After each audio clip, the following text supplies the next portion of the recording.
Cyber నేరగాళ్లు కొత్త తరహాలో దోపిడీకి దిగుతున్నారు. మారుతున్న కాలానికి అనుగుణంగా రోజుకో కొత్త పుంతలు తొక్కుతూ నేర ప్రవృత్తిని అప్డేట్ చేస్తున్నారు.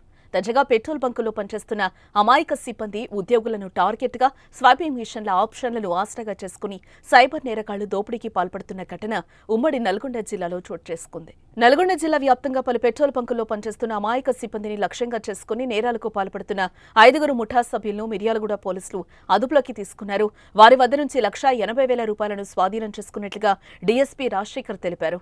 గతంలో పెట్రోల్ బంకులో పనిచేసిన స్వైపింగ్ మిషన్లపై అవగాహన పెంచుకున్న ఏపీలోని పల్నాడు జిల్లాకు చెందిన ముఠా ఈ తరహా మోసాలకు పాల్పడుతున్నట్లుగా గుర్తించామన్నారు. వీరు దోపిడీ ఎలా చేస్తారో డీఎస్పీ వివరించారు. హాస్పిటల్ ఖర్చుల కోసం డబ్బులు అత్యవసరంగా కావాలంటూ పెట్రోల్ బంకుల వద్ద క్రెడిట్ కార్డు స్వైపింగ్ చేసి కావలసిన డబ్బులు తీసుకుని VOID అనే ఆప్షన్ ద్వారా తిరిగి తమ ఖాతాల్లోకి డబ్బులు కొట్టేస్తున్నట్లుగా తెలుస్తోంది.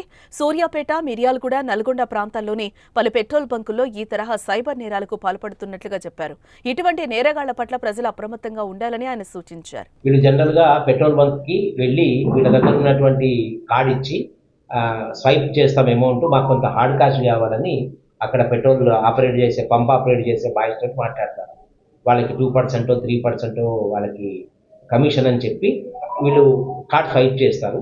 చేసిన తర్వాత పాపం ఆ పెట్రోల్ ఆపరేటర్స్ క్యాష్ కౌంట్ చేసుకునే క్రమంలో ఆ మిషన్ కాసేపు వీళ్ళు ఆపరేట్ చేసి ఆ వాయిడ్ అనే యాక్షన్ ద్వారా మళ్ళీ వీళ్ళ అకౌంట్లోకి అమౌంట్ ట్రాన్స్ఫర్ చేసేస్తారు.